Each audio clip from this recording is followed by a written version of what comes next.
सुट्टीच्या दिवशी उशिरा उठायचं म्हणलं तर कानावर असं काहीसा आवाज येतं, मम्मी मला काहीतरी खायला दे ना, खूप जास्त भूक लागली. तर कबीरला खूप जास्त भूक लागली होती आणि सुट्टीच्या दिवशी ना तो आमच्या अगोदरच उठून जातो.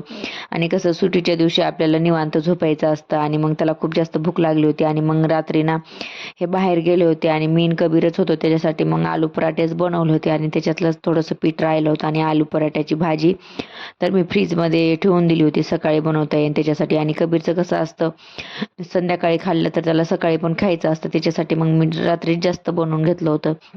आणि मी नेहमी काय करते, आलू पराठा बनवायचं असलं ना तर मग मी आधीच पीठ वगैरे असं गोळा बनवून ठेवून देत असते, कारण की ना मग सोपं पडतं बनवायला पण आणि गॅस पण जास्त लागत नाही त्याच्यासाठी.